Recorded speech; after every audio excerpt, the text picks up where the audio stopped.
സൂറത്ത് അൽ കഹ്ഫ് 18-ാമത്തെ അധ്യായം. ഇനി 86 അതേപോലെ തന്നെ 87, 88 ആയത്തുകളാണ് ഇന്ന് നമ്മൾ പഠിക്കുന്നത്. നമുക്കൊന്ന് ഓതി നോക്കാം, എന്നിട്ട് അതിൻ്റെ ആശയ വിശദീകരണത്തിലേക്ക് കടക്കാം. അഊദു ബില്ലാഹി മിനശ് ശൈത്വാനിർ റജീം. ബിസ്മില്ലാഹിർ റഹ്മാനിർ റഹീം. ഹത്താ ഇദാ ബലഗ മഗ്രിബശ് ശംസി വജദഹാ تغرب في عين حمئة ووجد عندها قوما قلنا يا ذا القرنين إما أن تعذب وإما أن تتخذ فيهم حسنا قال أما من ظلم فسوف نعذبه ثم يرد إلى ربه فيعذبه عذابا نكرا وأما من آمن وعمل صالحا فله جزاء الحسنى وسنقول له من أمرنا يسرا.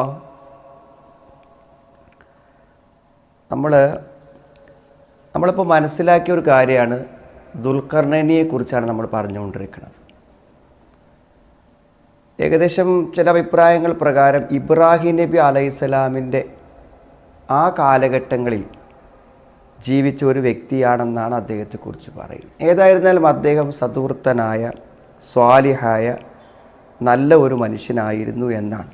മലികം മിൻ മുലൂക്കിൽ അർള് വ അബ്ദൻ സ്വാലിഹൻ മുസ്ലിമൻ, നല്ല രാജാക്കന്മാരിൽപ്പെട്ട നല്ല ഒരു രാജാവ്, ഒരു മുസ്ലിമായ നല്ല ഒരു അടിമ എന്നാണ് പറയാൻ പറ്റുക. ഇത് വിശുദ്ധ ഖുർആനിൽ നിന്ന് അദ്ദേഹത്തെക്കുറിച്ച് വ്യക്തമായി നമുക്ക് മനസ്സിലാകുന്ന കാര്യങ്ങളാണ് ഈ പറയുന്നത്. ഇസ്രായേലിയാത്തായി കെട്ടുകഥകളായി ധാരാളം കാര്യങ്ങൾ അദ്ദേഹത്തെക്കുറിച്ച് പറയുന്നുണ്ട് എന്നതിൻ്റെ സൂചന കഴിഞ്ഞ ക്ലാസ്സിൽ നമ്മൾ പറഞ്ഞു. അപ്പോൾ ഒന്ന്, അദ്ദേഹം നല്ല ഒരു രാജാവായ നല്ലൊരു മനുഷ്യനായിരുന്നു. രണ്ടാമത്തൊരു കാര്യം, ത്വാഫൽ അർള യദുഉ ഇലൽ ഇസ്ലാം, ഇസ്ലാമിലേക്ക് ആളുകളെ ക്ഷണിച്ചുകൊണ്ട് അദ്ദേഹം എന്ത് ചെയ്തു? ഭൂമി മുഴുവനും സഞ്ചരിച്ചു, ലോകമൊട്ടുക്കും അദ്ദേഹത്തിൻ്റെ പ്രബോധനത്തിന് എതിര് നിൽക്കുന്ന ആളുകളുമായിട്ട് അദ്ദേഹം എന്ത് ചെയ്തു? ഏറ്റുമുട്ടേണ്ടിടത്ത് ഏറ്റുമുട്ടി. അങ്ങനെ സത്യത്തെ സ്ഥാപിക്കാനും നീതിയെ സ്ഥാപിക്കാനും അനീതിയെ ഉന്മൂലനം ചെയ്യുവാനും വേണ്ടി പരിശ്രമിച്ച അധികാരമുള്ള ഒരു ചക്രവർത്തി, ഒരു രാജാവ് എന്നതാണ് അദ്ദേഹത്തെക്കുറിച്ച് പറയുന്നത്. ഇമാം മുജാഹിദ് റളിയല്ലാഹു അൻഹു പറയുന്നത്, മലിക്കുൽ അർള്, മലക്കൽ അർള, ഭൂമിയെ അദ്ദേഹം ഉടമപ്പെടുത്തി, മശ്രിഖഹ വ മഗ്രിബഹ, അതിൻ്റെ കിഴക്കും പടിഞ്ഞാറും, അത് ഇതിൽ തന്നെ വരുന്നുണ്ട്. കിഴക്കും പടിഞ്ഞാറും എന്ന് പറഞ്ഞാൽ മൊത്തം എല്ലാ സ്ഥലങ്ങളിലും അദ്ദേഹത്തിൻ്റെ എന്ത് ചെയ്തു? എത്തിയെന്നാണ്. സത്യത്തിൽ ഇങ്ങനെ ലോകത്ത് അധികാരം നൽകപ്പെട്ടതായി പറയപ്പെടുന്ന ഒന്ന് സുലൈമാൻ നബി ദാവൂദ് അലൈഹിസ്സലാമാണ്. അതേപോലെ തന്നെ മറ്റൊന്ന് ദുൽഖർനൈനിയാണ്. മുഅ്മിനീങ്ങളായിട്ട് അധികാരങ്ങൾ കിട്ടിയ ഭരണാധികാരികളായിട്ട് പറയപ്പെടുത്തുന്ന ഏറ്റവും പ്രധാനപ്പെട്ട രണ്ടാളുകൾ അവരാണ്. കാഫിറുകൾ നിലക്ക് പരിഗണിക്കുകയാണെങ്കിൽ ഒന്ന് നമ്രൂദാണ്. നമ്രൂദ് ധാരാളം അധികാരങ്ങളുണ്ടായിരുന്നൊരു വ്യക്തിയായിരുന്നു എന്ന് നമുക്ക് മനസ്സിലാക്കാൻ പറ്റും. നമ്രൂദ് ബിൻ കൻആൻ എന്ന് പറയും. അപ്പോൾ ഈ രൂപത്തിൽ പ്രതിപാദിക്കപ്പെട്ടിട്ടുണ്ട്. എന്തായിരുന്നാലും സ്വാലിഹായ ഒരു അധികാരമുള്ള ഒരു ഭരണാധികാരിയായിരുന്നു എന്നാണ് പറയുന്നത്. ഇബ്നു കസീർ റഹ്മഹുല്ല പറയുന്നത്, ദക്കറല്ലാഹു തആല ദൽഖർനൈനി ഹാദാ വ അസ്ന അലൈഹി ബിൽ അദ്ൽ, നല്ല നീതിമാനായിരുന്ന ഒരു ഭരണാധികാരിയായിരുന്നു എന്നാണ് അദ്ദേഹത്തെക്കുറിച്ച് അള്ളാഹു പുകഴ്ത്തിക്കൊണ്ട് പറയുന്നത്. അതേപോലെ തന്നെ അന്നഹു ബലഗൽ മശാരിഖ വൽ മഗാരിബ്, കിഴക്കും പടിഞ്ഞാറും, ഒരു ഭാഗത്ത് കിഴക്ക് അങ്ങ് അറ്റം വരെ പോയി, പിന്നെ പടിഞ്ഞാറ് ഇങ്ങേ അറ്റം വരെയും അദ്ദേഹം എത്തിയെന്നാണ്. എല്ലാ പ്രദേശങ്ങളും മലക്കൽ അഖാലിയും, ഓരോ പ്രദേശങ്ങളും അദ്ദേഹം ഉടമപ്പെടുത്തി, അവിടുത്തെ ആളുകളെ അദ്ദേഹം കീഴ്പ്പെടുത്തി, എന്നിട്ട് പൂർണ്ണമായ ഒരു നീതിപൂർവകമായിട്ടുള്ള ഭരണങ്ങൾ അവിടെയെല്ലാം സ്ഥാപിച്ചു എന്നൊക്കെയാണ് ഇതിൽ നിന്ന് മനസ്സിലാകുന്നത്. പിന്നെ ചില ആളുകൾ അദ്ദേഹം പ്രവാചകനാണോ പ്രവാചകനല്ലേ എന്ന് പറയുന്നുണ്ട്. ചില ആളുകൾ മലക്കാണോ എന്ന് വരെ അഭിപ്രായപ്പെട്ട ആളുകളുണ്ട്. ഇങ്ങനെയുള്ള പല അഭിപ്രായങ്ങളുമുണ്ട്. ഏതായിരുന്നാലും ഹുവ മലിക്കുൻ സ്വാലിഹുൻ കാന അല അഹദിൽ ഖലീൽ ബിൻ ഇബ്രാഹിം അലൈഹിസ്സലാം. ഖലീൽ ഇബ്രാഹിം അലൈഹിസ്സലാം, ഇബ്രാഹിം നബി അലൈഹിസ്സലാമിൻ്റെ കാലഘട്ടത്തിലുണ്ടായിരുന്ന സ്വാലിഹായ ഒരാളായിരുന്നു എന്നാണ് അദ്ദേഹത്തെക്കുറിച്ച് ഷെയ്ഖ് ഹുസൈമീനെ പോലെയുള്ള മഹാപണ്ഡിതന്മാരൊക്കെ പറഞ്ഞത്. അപ്പോൾ അദ്ദേഹത്തെക്കുറിച്ച് വ്യക്തിപരമായ നിലക്കുള്ള ചർച്ചകൾ ഒരു പക്ഷേ നമുക്ക് ഈ ഒരു ആശയം കൊണ്ട് മതിയാക്കാവുന്നതാണെന്നാണ് തോന്നുന്നത്. എന്തായിരുന്നാലും അള്ളാഹു അദ്ദേഹത്തിന് എന്ത് ചെയ്തു വെച്ചാൽ നല്ല ഇങ്ങനെ രാജ്യങ്ങളും ലോകങ്ങളും വെട്ടിപ്പിടിക്കാൻ ആവശ്യമായ, നീതി നടപ്പിലാക്കാൻ ആവശ്യമായ, അധികാരത്തെ നന്മയുടെ വഴിയിൽ ഉപയോഗിക്കാൻ ആവശ്യമായിട്ടുള്ള സൗകര്യങ്ങൾ അള്ളാഹു ഏർപ്പെടുത്തി കൊടുത്തു. നമ്മൾ കഴിഞ്ഞ ക്ലാസ്സിൽ പറഞ്ഞ ഒരു പ്രധാനപ്പെട്ട ഒരു ആശയം തന്നെയാണത്. അതായത് മനുഷ്യൻ്റെ അവൻ്റെ പ്രവർത്തനങ്ങൾക്ക് ആവശ്യമായിട്ടുള്ള സമ്പത്ത്, ആരോഗ്യം, സമയം, ഇങ്ങനെ എന്തെല്ലാം ഉണ്ടോ അതൊക്കെ അള്ളാഹു അനുഗ്രഹമായി നൽകുന്നതാണ്. പക്ഷേ ആ അനുഗ്രഹങ്ങളെ വിനിയോഗിക്കുന്നിടത്ത് പലപ്പോഴും അള്ളാഹുവിൻ്റെ ഒരു തൗഫീഖ്, അള്ളാഹുവിൻ്റെ ഒരു ബർക്കത്ത്, അപ്പോൾ അത്ബഅ സബബ എന്ന് പറഞ്ഞില്ലേ, ആ സബബുകളെ അള്ളാഹു നമുക്ക് സൗകര്യപ്പെടുത്തി തരിക എന്നുള്ളത് വളരെ പ്രധാനപ്പെട്ട ഒരു കാര്യമാണ്. അപ്പോൾ നമ്മളൊക്കെ എത്രമാത്രം ബുദ്ധിയുള്ള ആളുകളുണ്ട്. ഇപ്പോൾ ചില ഭൗതിക രംഗത്ത് അറിവുള്ള പണ്ഡിതന്മാരൊക്കെ കാണുമ്പോൾ നമ്മൾ അത്ഭുതപ്പെട്ടു പോകും. ചാനലുകളിലൊക്കെ ലോകത്തുള്ള ഏത് സബ്ജക്റ്റിലും എന്ത് ചോദ്യം ചോദിച്ചാലും മറുപടി പറയുന്ന വളരെ വലിയ പണ്ഡിതന്മാരെയൊക്കെ നമ്മൾ ഭൗതിക വിജ്ഞാനങ്ങൾ, ഹിസ്റ്ററിയിൽ, ചരിത്രത്തിൽ, ജോഗ്രഫിയിൽ, പിന്നെ ഇങ്ങനത്തെ കാര്യങ്ങളിലൊക്കെ വളരെ വലിയ വിവരമുള്ളവരെ കാണും. അപ്പോൾ നമ്മൾ ചിന്തിക്കും, അള്ളാഹു ഈ ബുദ്ധിയുള്ള ആളുകളൊക്കെ ദീനിൻ്റെ മേഖലയിലേക്ക് വരികയാണെങ്കിൽ, അവരൊക്കെ ഖുർആൻ ഹദീസൊക്കെ നേരെ പഠിച്ചിട്ടുണ്ടെങ്കിൽ, അവരോടൊക്കെ ഇത്തരം കാര്യങ്ങൾ ചോദിക്കുമ്പോൾ അതിനൊക്കെ അവർ ദീനിയായ നിലക്ക് ഉത്തരം പറയുകയാണെങ്കിൽ അവരൊക്കെ ആരായിരിക്കും നമ്മൾ ചിന്തിച്ചു പോകും. പക്ഷേ അവരുടെ ആ അറിവും മികവും ബുദ്ധിയും ഒക്കെ ഈ ദീനീ മേഖലയിൽ ഉപയോഗപ്പെടുത്താൻ ഒരു തൗഫീഖ് അള്ളാഹു കൊടുക്കണമല്ലോ. അതേപോലെ തന്നെ സമ്പത്തുള്ള ആളുകളുണ്ട്. ഇപ്പോൾ കഴിഞ്ഞ ദിവസം ഒരാൾ പറഞ്ഞു എത്രയോ സമ്പത്തുണ്ട്, അപ്പോൾ അദ്ദേഹത്തോട് നിങ്ങൾ സക്കാത്ത് കൊടുക്കാറുണ്ടോ? അപ്പോൾ അദ്ദേഹം പറഞ്ഞു എനിക്കെന്തിനാ സക്കാത്ത് കൊടുക്കണം, എനിക്ക് വരുമാനമൊന്നുമില്ലല്ലോ, എനിക്ക് ഭൂസ്വത്തുക്കൾ മാത്രമാണുള്ളത് എന്ന് അദ്ദേഹം പറഞ്ഞു എന്നാണ്. അപ്പോൾ ആ ഭൂസ്വത്തുക്കളിൽ നിന്ന് എന്തെങ്കിലും ഒന്ന് നമ്മളൊരു നല്ല കാര്യത്തിന് കൊടുക്കണം എന്ന് പറയുമ്പോൾ അതെത്ര തന്നെ പറയുമ്പോഴും അവർക്ക് മനസ്സിലാവില്ല. പക്ഷേ പിന്നെന്ത് ചെയ്യാണ്, അവർ മാരക രോഗങ്ങൾ പിടിച്ച് മരിച്ചു പോവുകയാണ്. ആ സമ്പത്തൊന്ന് ഉപയോഗപ്പെടുത്താൻ 10-50 ഏക്കർ സ്ഥലമുണ്ടായിട്ട് ഒരു 5 സെൻറ്റ് ഒരു നല്ല കാര്യത്തിന് കൊടുത്താൽ ബാക്കിയുള്ളതൊക്കെ നാളെ മുതൽ പറയുന്നത് അത് മൂത്ത മകൻ്റെത്, ഇന്നവൻ്റെത് എന്ന് പറയുമ്പോൾ ഇതന്ന് ഇക്ക മരിക്കുന്നതിന് മുമ്പ് ഇതാണ് പള്ളിക്ക് കൊടുത്തതാണെന്ന് പറഞ്ഞൊരു 5 സെൻറ്റ് ഭൂമി അവിടെ നിലനിൽക്കും. അയാൾ മരിച്ചാലും അയാളുടെ പേരിൽ നിലനിൽക്കുന്നൊരു ഭൂമിയാണത്. അപ്പോൾ ആലോചിച്ച് നോക്കും നിങ്ങൾ, ഇത് ചെയ്യാനുള്ള ഒരു സൗകര്യം. ഇപ്പോൾ ഇത് രാജാവാണ്, കുറേ രാജാക്കന്മാർ കഴിഞ്ഞു പോയിട്ടുണ്ട്. പക്ഷെ ദുൽഖർനൈനിയെ സംബന്ധിച്ചിടത്തോളം അദ്ദേഹം എന്താണ്, മഷാരിക്കുൽ അർദോ മഗാരിബഹ, കിഴക്ക് പടിഞ്ഞാറുള്ള ലോകം മുഴുവനും കീഴ്പ്പെടുത്തിയിട്ട് ആ ഇതിൻ്റെ നന്മയ്ക്ക് വേണ്ടി ഉപയോഗിച്ചു എന്നുള്ളതാണ്. അപ്പോൾ ഈ ഞാൻ നിങ്ങളൊക്കെ ചിന്തിക്കേണ്ടതാണ്, നമ്മൾക്കൊക്കെ പല കഴിവുകളുണ്ട്, പല സ്വാധീനങ്ങളുണ്ട്, സമ്പത്തുണ്ട്, പലതുമുണ്ട്, ആണാവട്ടെ പെണ്ണാവട്ടെ. പക്ഷെ നമ്മളൊക്കെ അത് നമ്മുടേതായ നിലക്ക് ആ ഒരു സൗകര്യത്തെ, സ്വാധീനത്തെ, ബന്ധത്തെ നമ്മൾ ഒരു നല്ല കാര്യത്തിന് ഉപയോഗിക്കാൻ വേണ്ടി ശ്രമിക്കുന്നുണ്ടോ എന്ന വളരെ വലിയ ഒരു ചോദ്യം ഇവിടെ എന്ത് ചെയ്യുന്നുണ്ട്, നിലനിൽക്കുന്നുണ്ട് എന്ന് മനസ്സിലാക്കുക. ശരി, നമുക്കിതിൻ്റെ അർത്ഥത്തിലേക്കും ആശയത്തിലേക്കും നമുക്ക് പോവാം. حتى إذا بلغ مغرب الشمس وجدها تغرب في عين حمئة حتى إذا بلغ مغرب الشمس. അങ്ങനെ അദ്ദേഹം എന്ത് ചെയ്തു, സൂര്യാസ്തമന സ്ഥലത്തെത്തി. എങ്ങനെ സൂര്യാസ്തമന സ്ഥലത്തെത്തി? അതായത് പണ്ഡിതന്മാർ പറയണത്, നമ്മളിപ്പോൾ പിന്നെ പടിഞ്ഞാറോട്ട് സഞ്ചരിക്കുമ്പോൾ നമ്മുടെ മുന്നിൽ ഒരു സമുദ്രം വന്നാൽ നമുക്കത് അവിടെ അവസാനിക്കണ പോലെയല്ലേ തോന്നുക. പിന്നെ നമ്മൾ സൂര്യനെയാണ് കാണുക. ഇനിയിപ്പോൾ മരുഭൂമി ആയാലും മതി, വെള്ളമാവണമെന്നില്ല, ഒരു മരുഭൂമി ആയാൽ മതി. അല്ലെങ്കിൽ അങ്ങനത്തെ ഒരു വിശാലമായ സ്ഥലത്ത് നമ്മൾ എത്തുമ്പോൾ നമ്മൾ കാണുക എന്തായിരിക്കും എന്നറിയോ, സൂര്യൻ അസ്തമിക്കുന്നൊരു സ്ഥലമായിട്ടാണ് നമ്മൾ കാണുക. അതുകൊണ്ടാണ് മഗരിബ ഷംസ് എന്ന് പറഞ്ഞത്. അങ്ങനെ വജദഹ തഗ്റുബു, ആ സൂര്യനെ കണ്ടു അത് അസ്തമിക്കുന്നതായിക്കൊണ്ട്, ഫി ഐനിൻ ഒരു തടാകത്തിൽ, ജലാശയത്തിൽ, ഹമിഅത്ത് എന്ന് പറഞ്ഞാൽ ചളിയുള്ള കറുത്ത ഒരു ജലാശയത്തിൽ, കറുത്ത ഒരു കലങ്ങിയ ജലാശയത്തിൽ എന്താണ് ഒരു കരി പിടിച്ച ചളിമയമായിട്ടുള്ള ഒരു തടാകത്തിൽ. അപ്പോൾ ആ തടാകമാണ്, ആ തടാകത്തിൻ്റെ അടുത്താണ് നിൽക്കുന്നത്. ആ തടാകം ഒരു അതിരാണ്. അപ്പോൾ ആ തടാകത്തിന് അടുക്കെത്തുമ്പോൾ പിന്നെ അവിടുന്ന് അങ്ങോട്ട് നോക്കുമ്പോൾ എന്താ കാണുക? സൂര്യൻ അസ്തമിക്കുന്ന പോലെയാണ് എന്ത് ചെയ്യുക, കാണുക എന്നർത്ഥം. അസ്തമിക്കുന്നതായിട്ട് അദ്ദേഹം കണ്ടു ആ ജലാശയത്തിൻ്റെ അടുക്കൽ നടത്തും. എന്നിട്ടോ അപ്പോൾ അദ്ദേഹം പടിഞ്ഞാറോട്ട് എത്ര സഞ്ചരിക്കാൻ പറ്റുമോ അത്ര അദ്ദേഹം പോയി എന്നാണ് മനസ്സിലാക്കുന്നത്. അത്രമാത്രം രാജ്യങ്ങളും പ്രദേശങ്ങളും കീഴടക്കിക്കൊണ്ട് അദ്ദേഹം പോയി. വവജദ ഇൻദഹാ ഖൗമ. അപ്പം അദ്ദേഹം എന്ത് ചെയ്തു? അതിൻ്റെ അടുക്കൽ ഒരു ജനതയെയും അദ്ദേഹം കണ്ടു. അവിടെ താമസക്കാരായ കുറച്ച് ആൾക്കാരുണ്ട്, അദ്ദേഹത്തെ കണ്ടു. അപ്പോൾ ഈ ആളുകളെ കണ്ട് അവിടുത്തെ അധികാരങ്ങളൊക്കെ കയ്യിൽ വന്ന ഈ രാജാവായ ദുൽഖർനൈനോട് പറഞ്ഞു, ഖുൽനാ യാ ദൽ ഖർനൈനി ഇമ്മാ അൻ തുഅദ്ദിബ വ ഇമ്മാ അൻ തത്തഖിദ ഫീഹിം ഹുസ്നാ. ഖുൽനാ യാ ദൽ ഖർനൈൻ, നാം പറഞ്ഞു, ഓ ദുൽഖർനൈൻ, ഇമ്മാ അൻ തുഅദ്ദിബ, ഒന്നുകിൽ നിനക്ക് അവരെ ശിക്ഷിക്കാം. രണ്ട് ചോയ്സാണ്, രണ്ട് തീരുമാനിക്കാനുള്ള രണ്ട് അഭിപ്രായമാണ് അള്ളാഹു അദ്ദേഹത്തിന് നൽകിയത്. എന്താണ്?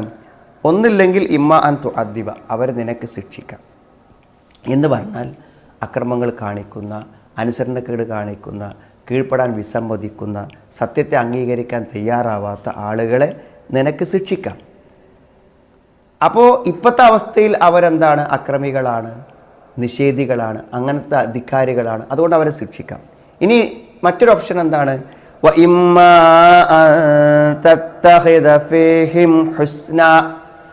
അതല്ലെങ്കിൽ ഇവരിൽ ഒരു നല്ല നില ഉണ്ടാക്കി തീർക്കാൻ പറ്റും. ആൾക്കാരല്ലേ, അവർക്ക് ദീൻ്റെ കാര്യങ്ങൾ പറഞ്ഞു കൊടുത്ത് പ്രബോധനം ചെയ്ത് അവരൊരു മാറ്റത്തിന് വിധേയമാക്കുക എന്നതും നിനക്ക് ചെയ്യാമെന്നതാണ്. ഈ രണ്ട് കാര്യമാണ്. എവിടെ നമുക്ക് അധികാരങ്ങളും സ്വാധീനങ്ങളും ഉണ്ടോ ഇതാണ് ചെയ്യാനുള്ളത്.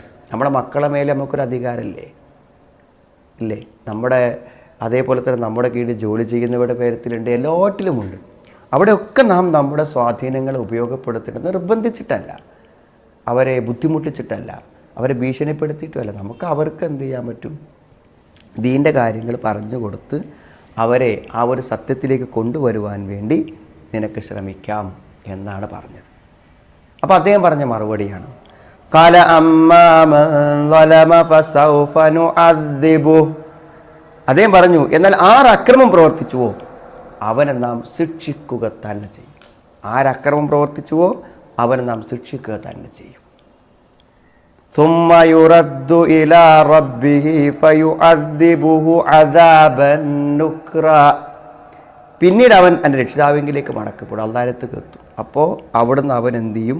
കഠിനമായ ശിക്ഷ അള്ളാഹു ശിക്ഷിക്കുകയും ചെയ്തു കൊള്ളുന്നു. അതായത് അള്ളാഹുവിൻ്റെ കൽപ്പനകളെ ധിക്കരിക്കുന്നവർക്ക് രണ്ട് വിധത്തിലുള്ള ഭൗതികവും പാരത്രികവുമായ രണ്ട് ശിക്ഷകളും അനുഭവിക്കേണ്ടി വരും എന്നുള്ളതാണ്.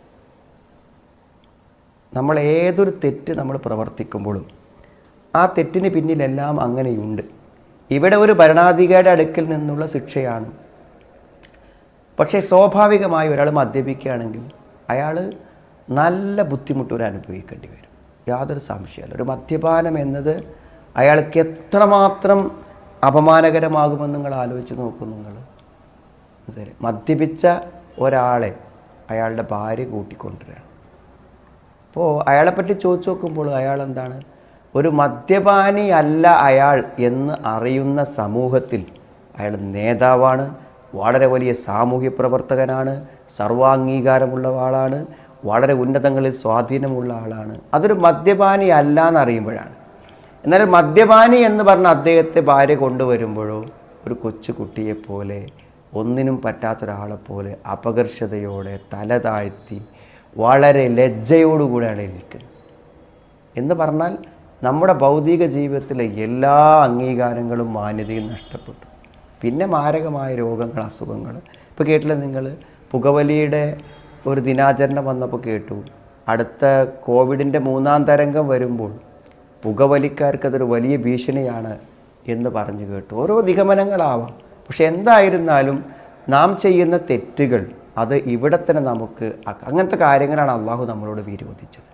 ഏതെങ്കിലും നിലക്ക് ആ വിരോധങ്ങളിലും കൽപ്പനകളിലുമൊക്കെ മനുഷ്യൻ്റെ ജീവൻ്റെ നിലനിൽപ്പോ, അഭിമാനത്തിൻ്റെ നിലനിൽപ്പോ, സ്വത്തിൻ്റെ നിലനിൽപ്പോ, സംരക്ഷണമോ, എന്തെങ്കിലുമൊക്കെ ഒരു വംശപരമ്പരയുടെ സംരക്ഷണമോ, ഇങ്ങനെ എന്തെങ്കിലുമൊക്കെ ഒരു ഗുണം ഇസ്ലാമിക ശരീഅത്തിൻ്റെ എല്ലാ തത്വങ്ങളിലും ഉണ്ടെന്നാണ് പറയുന്നത്. അപ്പോൾ ഇവിടെ രാജാവിൻ്റെ അടുക്കൽ നിന്നുള്ള ശിക്ഷയും കിട്ടും. പിന്നെ അള്ളാഹുവിൻ്റെ അടുക്കൽ ചെല്ലുമ്പോൾ അവിടെ കഠിനമായ ശിക്ഷ, അദാബൻ നുക്ര, ഒരിക്കലും സങ്കല്പിക്കാത്ത, പരിചിതമല്ലാത്ത, അനുഭവമില്ലാത്ത, മാതൃകയില്ലാത്ത ശിക്ഷകളാണ് അവിടെ വെച്ച് നൽകപ്പെടുന്നത് എന്നാണ്.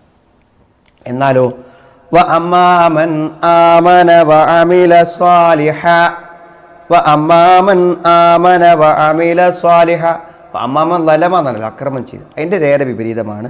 എന്നാൽ ഒരാൾ വിശ്വസിച്ചു, എന്നിട്ട് സൽക്കർമ്മങ്ങൾ പ്രവർത്തിച്ചു. നമ്മളെപ്പോഴും ക്ലാസ്സുകളിൽ പറയുന്ന ഒരു കാര്യമാണ്, ഈമാൻ എന്നുള്ളത് ഉൾക്കൊള്ളുമ്പോൾ അതിൽ നിന്നുണ്ടാകുന്നതാണ് അമലു സ്വാലിഹാത്ത്. അത്തുഹൂർ ഷത്തുറുൽ ഈമാൻ എന്ന് പറയും.